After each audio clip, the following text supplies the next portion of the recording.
So before I even start, can I get an idea who these young ladies are representing? Which group are they representing? So which group are we going forward? Is this the Black Girls Who Code?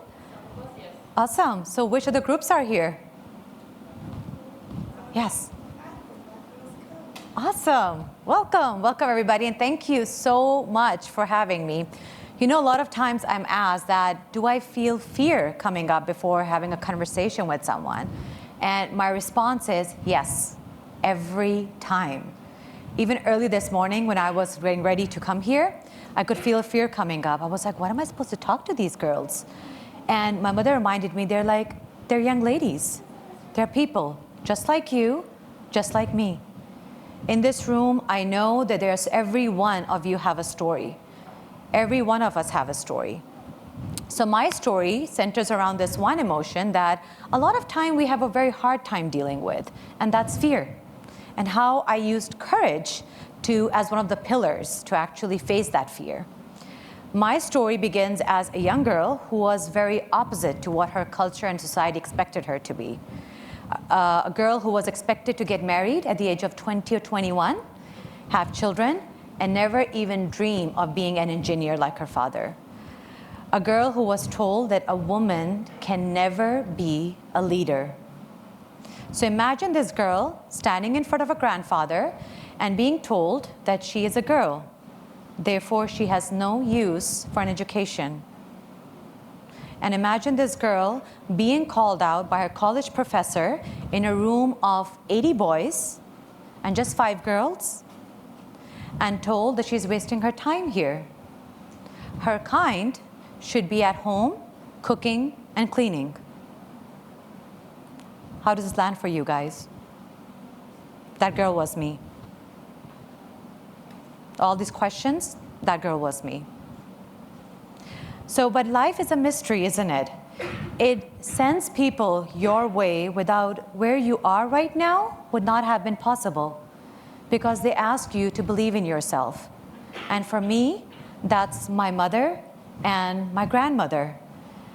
My mother not only fought for the education for her 4 daughters, she had no son, only 4 girls, but she saved me in every possible way that she could have.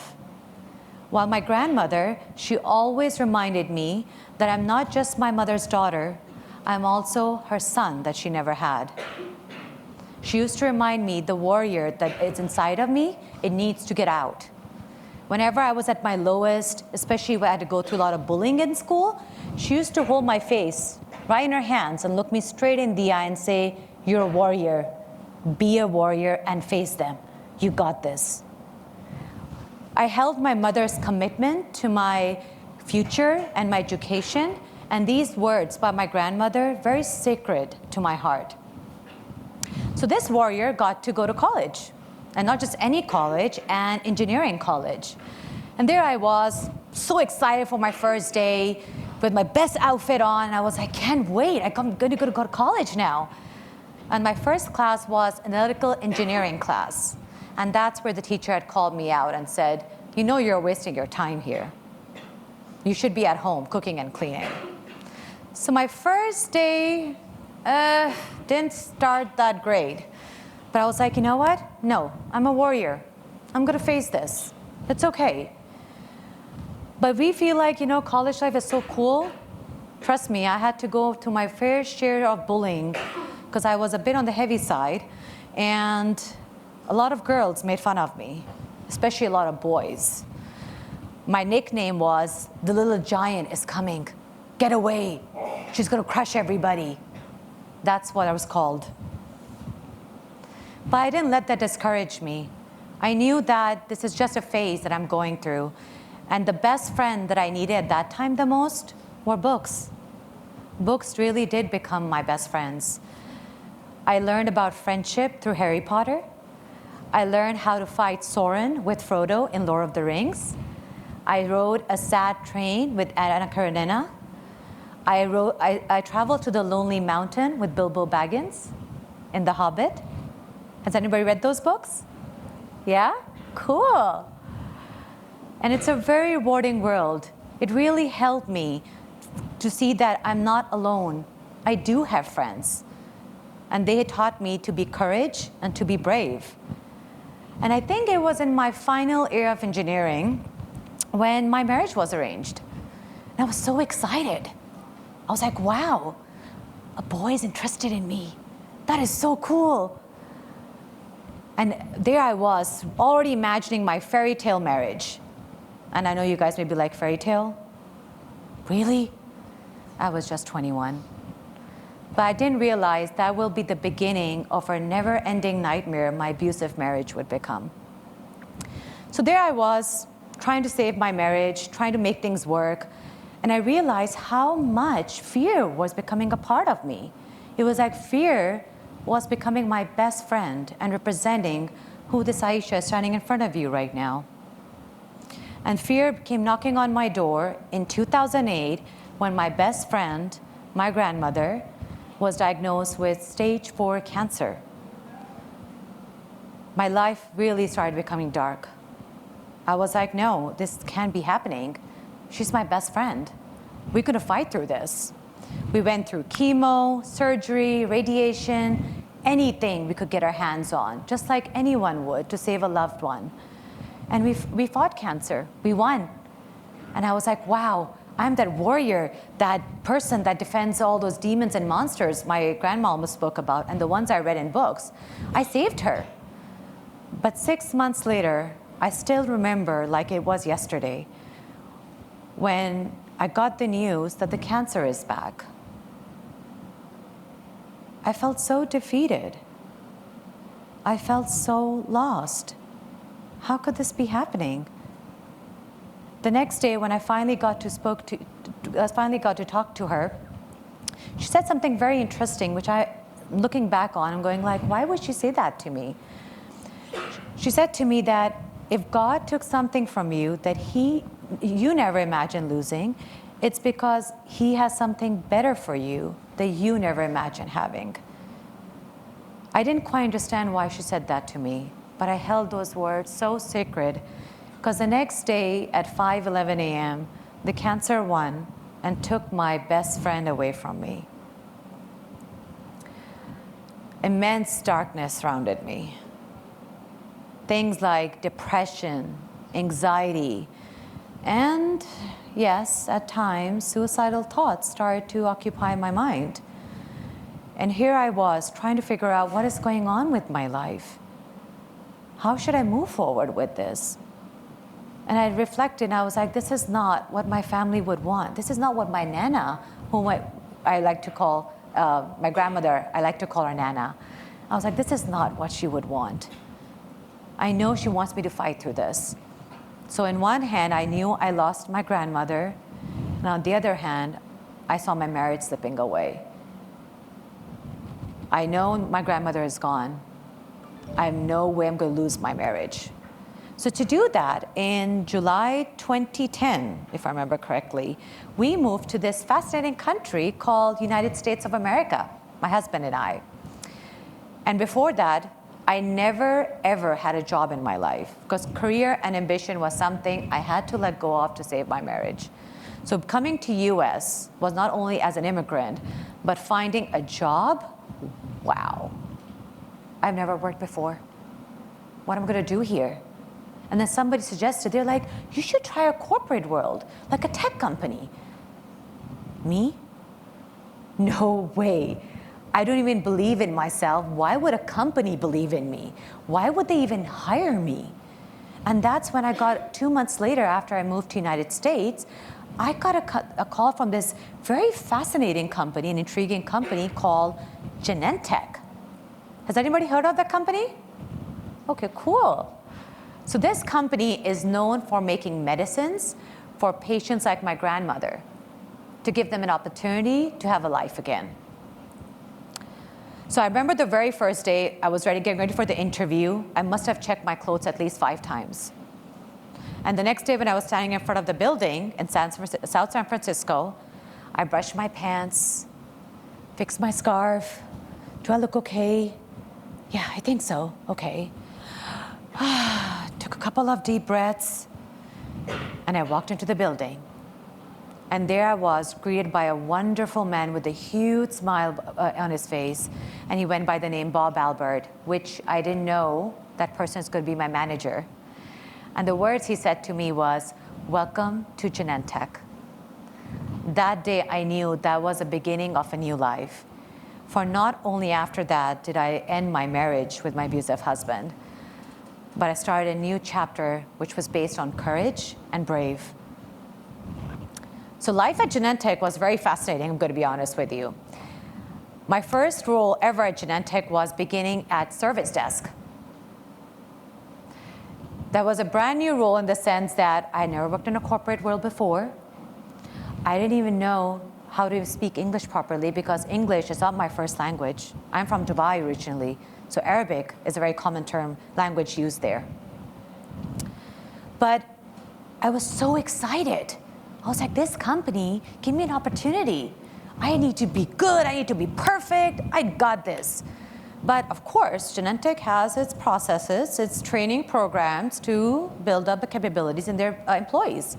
And what Service Desk did was, every week, the trainees had an exam. Ugh, exam, really? Every Friday, we had an exam. And get what was happening? I was failing each and every one of them. It was so frustrating. Why am I failing these exams? Why am I not getting them? Is my English not that great? Am I not smart enough? I learned all this as an engineering school, so why am I not getting all this? It was so frustrating and so depressing. It so discouraged and demotivated me. There was a point that I was going to walk away. But I remember a wonderful, wonderful woman who was a dear friend of mine and my manager at that time.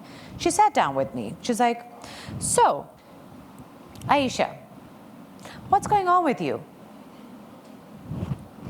"Nothing." "No, something is going on." "No, I'm okay." I didn't like the way she was asking me these questions. She was like, "Well, something is going on because apparently you do great in the training, but you're not passing your exams." And I didn't answer. I just sat there and I was like, this is it. They're going to ask me to leave. They're going to take away this opportunity that I finally landed. And she's like, "You know what? I believe in you. I believe in you that there's something inside of you that's just waiting to come out." What she said to me was, "Have you ever looked at an oyster shell? It takes a while to open it up, but when you finally do, there's a pearl that's waiting to be seen." She was trying to tell me that pearl is you. So that's why I believe in you. You need to believe in yourself. You have to meet me halfway. That was so motivating. Finally, after my Nana and my mom, I have somebody believing in me. And the next day I knew I was doing better. I was finally getting on the phone calls, talking to customers that were also part of Genentech employees. Life was finally getting better, and I feel like I was conquering my fear again. I was like, there you go. Perfect. This is where I want to be. 2 years later, the same manager, by the way, her name is Felicia McDuffie. She was like, "Guess what, girl? You're going to go to a new path." "No, but I'm happy here. I don't want to try something new." She's like, "Nope. I think you're going to like this new role. You got more in you. So that's why I suggest you apply for this new role." And that role was an operations manager. Okay, so number one thing, a manager, meaning you have to lead people. Me? No way. Count me out. I can't do this. But long story short, I did go for that role. And my first day as an operations manager, same company, same department, IT, I was received by a group of people. And guess what? They were all men. I was the only female. And I was going to be their manager. That was like a moment where I was literally just holding my heart and going like, oh my gosh, I cannot do this. And by the way, I was the youngest in the team. and a woman of color, a minority.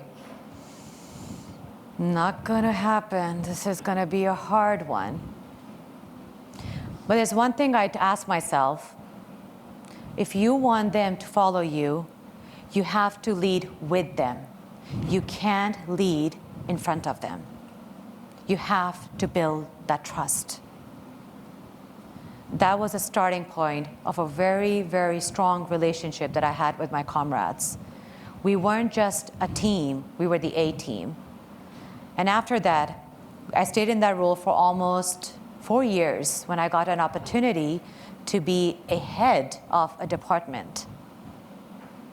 A head of a department, meaning definitely a more senior role, working with more senior leaders.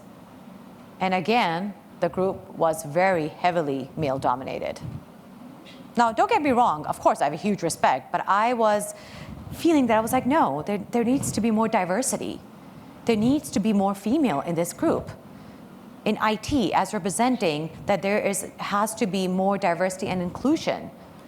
And that's when I spoke to our leader, and I was like, you know what? I'm going to open up a few recs, and I'm going to focus on how I can encourage more women to step into this role.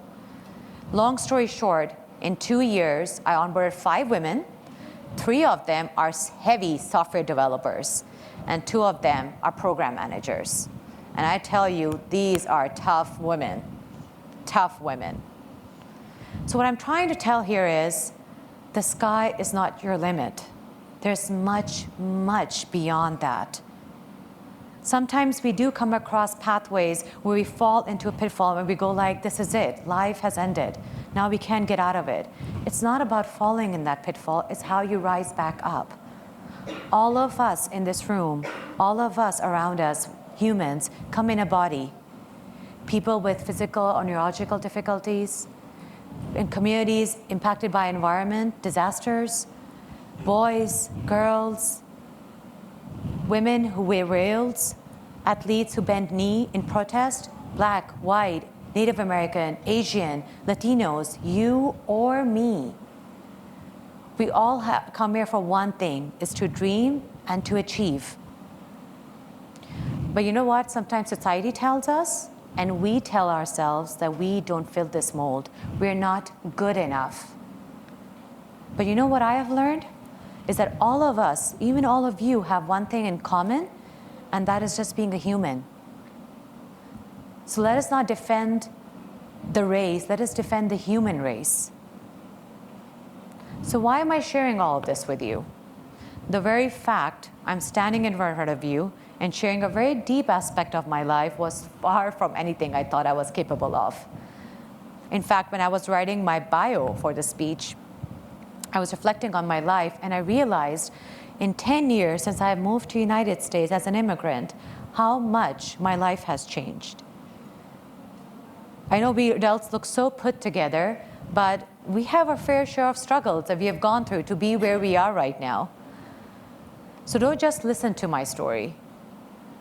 Try to listen to it more deeply. All these women that you are seeing up here, all of them had a story. They had to go through their fair share of struggles to be where they are right now. And try to listen to each other's stories, just like I hope to listen to yours.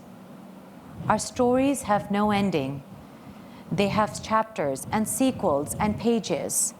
And the story must go on.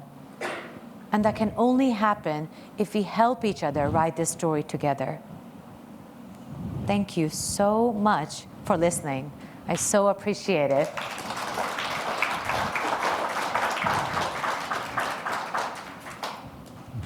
Okay, amazing. Thank you so much for sharing your story. And at this point, I hope that some of you have some great questions to ask. So if you do have a question, just put your hand up, and myself or one of the instructors are going to bring a microphone over. Do you have a question? Oh. Yes. When you were in high school, what did did you want to work, or and if you did want to work, what did you want to become? Great question. So yes, to your question, when I was in high school, my father and I, you know how we used to spend our Saturdays? He is a mechanical engineer. He loved working on cars. So he was the first one to actually help me see the under of the car, the hydraulics, the automobiles, all the cool engine stuff. And that day I decided, I was like, I'm going to be a mechanical engineer. I'm going to be a pilot like my dad. But unfortunately, when I was going to apply for college, at that time, there weren't many women in mechanical engineering in order to become a pilot. So I was told that I have to try something else in order to become a pilot. And so long story short to your question, I did become an engineer, but not a pilot. That was my dream. Okay? Yes. Okay.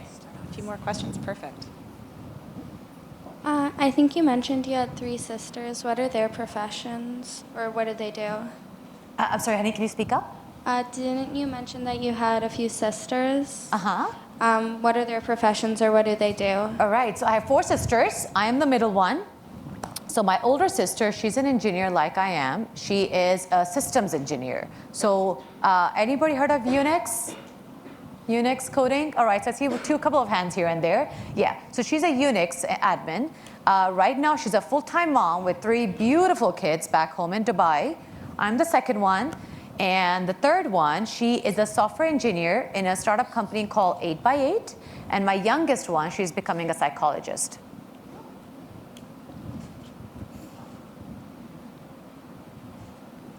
Yes. So since you were a manager of all men, did you have to work with them, or did they just figure things out on their own? That's a good question. Okay, so there's a delicate balance when you become a leader. I hope to see all of you becoming leaders one day. When you lead, you have to be defined by your people and not by your title. Does that make sense? A lot of time managers think like they know better than anybody. No. As a leader, you have to be a student. At times, you have to be a student. These people are where they are for a reason, and you have to learn from them. Of course, now as a leader, there are moments I have to step up and make strong decisions, but it's always in agreement with all my comrades. Does that answer your question?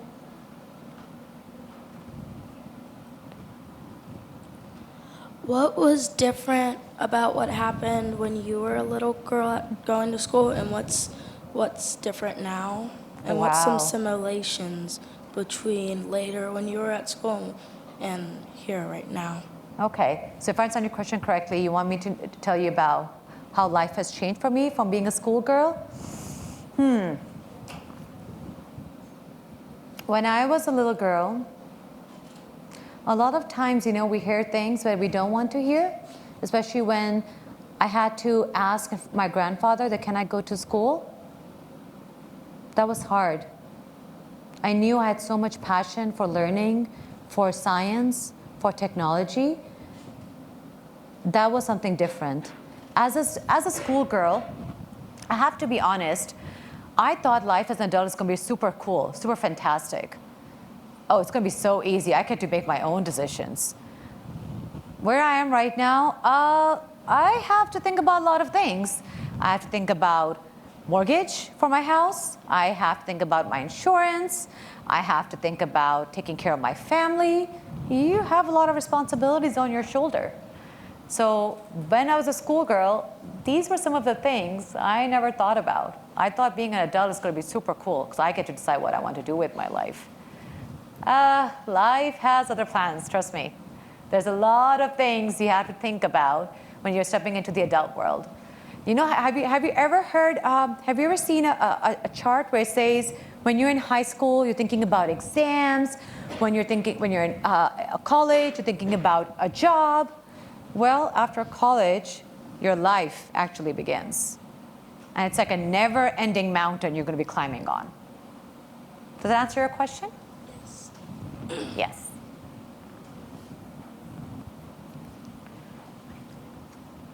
I forgot what I was going to ask you for a second.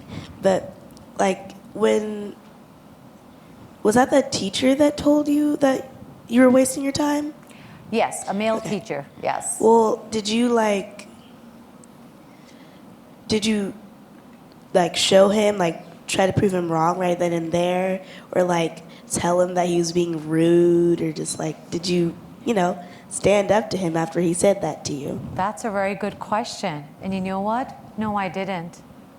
I was so scared. I was like, oh my gosh, this teacher is calling me out in front of 80 boys. I wish I had the courage to say, no, you know what? I can do this. But sometimes, you know what, hon? You don't have, by saying nothing, sometimes you can say everything. And that's exactly what I did. I didn't say anything, but I proved him wrong by getting an 8th grade in his class. Sometimes, speaking up, it's a really good thing. And if you don't feel discouraged. You will have your chance to prove people wrong by showing them what you are capable of. And that's exactly what I did. I showed him later that yes, I can become an engineer. And I am where I am right now. Does that answer your question? Yes.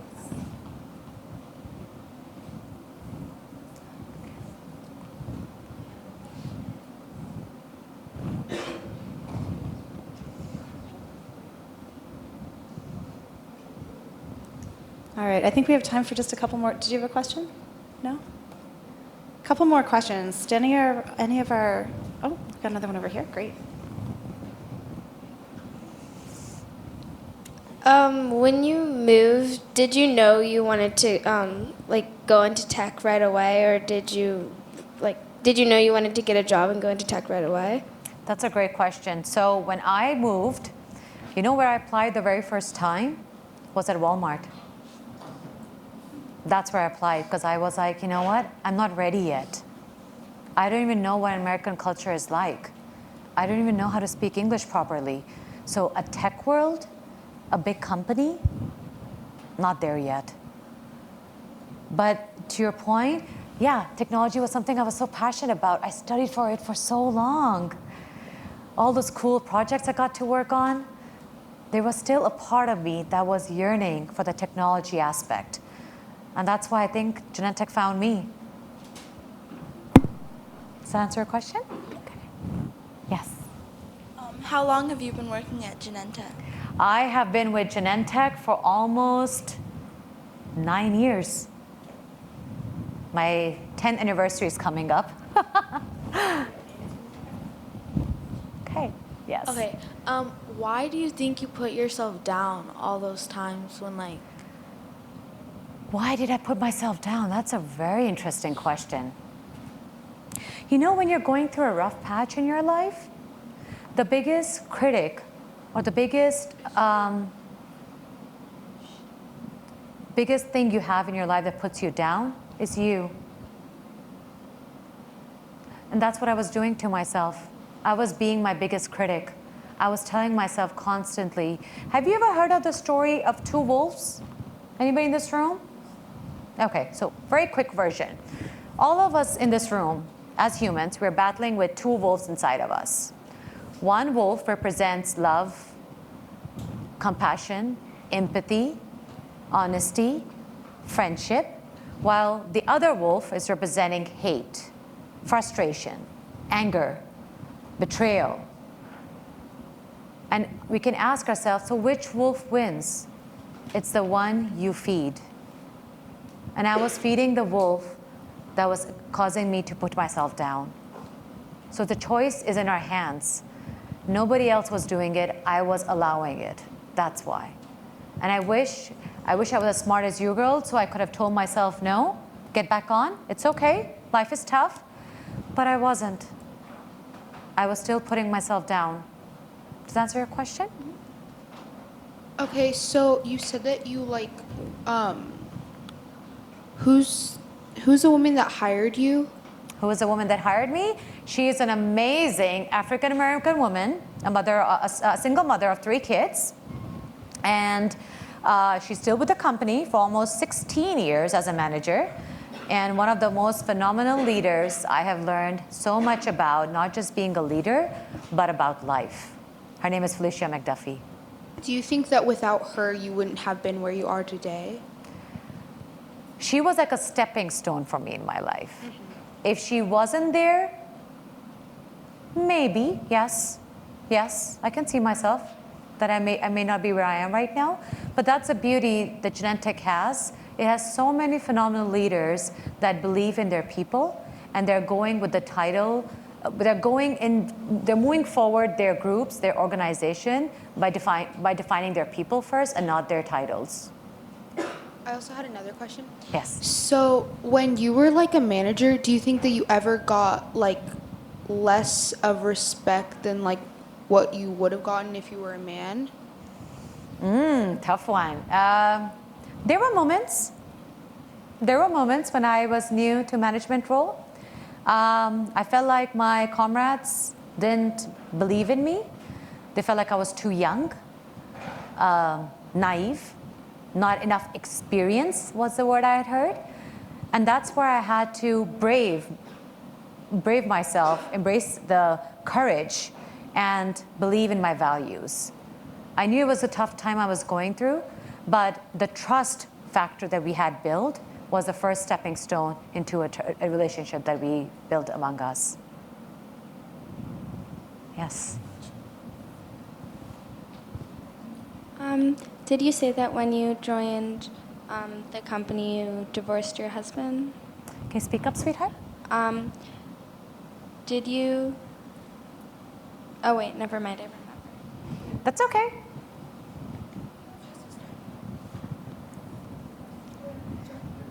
Yes. When you said you had like a husband, like that was being mean to you, did you like stand up against him or like did you? Oh yeah. When you said boys were being mean to me? Like when your husband, you said. When my husband was being mean to me, I defended myself, yes, as best as I could. I felt like I was too weak sometimes. And if I look back, yes, I wish I had done better. But the capacity I had in me, I did the best I could. And that's the biggest step in my life was defending myself, was ending the marriage. That was the biggest step in my life. It did take a lot of courage. It did take a lot of strength, but it was the best thing I think I had done in my life. Okay. Anybody else? Okay. That's okay. What do you feel like was the template for you? Was there a woman that you looked up to when you were growing up or when you were in college that said, like maybe gave you some hope and some motivation as well? Of course, thank you. Thank you for asking that question. Yes, like I'd mentioned, they were two very phenomenal women in my life. That was my mother and my grandmother. They both have grown up in different generation where women thinking about going to college, women thinking about career and ambition was a dream. That's it, nothing beyond that. And they always reminded me that being a woman, that shouldn't hold me back. That should still keep me going.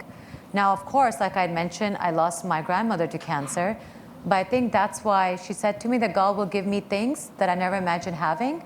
It was finding more brave women from all walks of life reminding me that you're not alone. You are not alone on this path.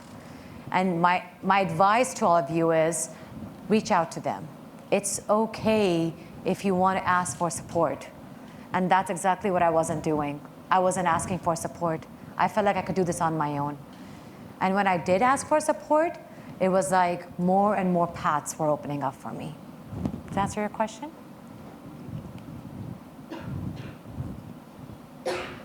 Excellent. Thank you all so much for those incredible questions. I thought that was a really great discussion. Thank you. I think you've kind of shared already, but before we kind of wrap up, are there any last kind of thoughts, words of advice, things that you would want all these young women in the audience today to kind of think about and remember as they go forward into their own lives and careers and adventures? Of course. So I think one advice I would give to all of you is we all have superpowers. And you know what that is? It's courage. When we think about superpowers, we think about telepathy and being able to fly. But I think all of you have that superpower, and that's courage. And the reason is why the word courage, it's more becoming synonymous with being heroic. When you're a hero, you're putting your life on the line. When you have courage, you're putting your strength, your vulnerability on the line. And I think all of you have that. So keep believing in yourself and don't let anybody tell you otherwise. Excellent. Thank you so much. Big round of applause. Incredible. Thank you. Thank you. And did you want to, so there's one last photo on the screen. Did you want to mention anything about these wonderful so I know women? I mentioned the two most phenomenal women in my life. These two are the women that I was speaking about. That's my mom. She was barely, I think, 22 in this picture. And that's my Nana. Very beautiful. Thank you. Great.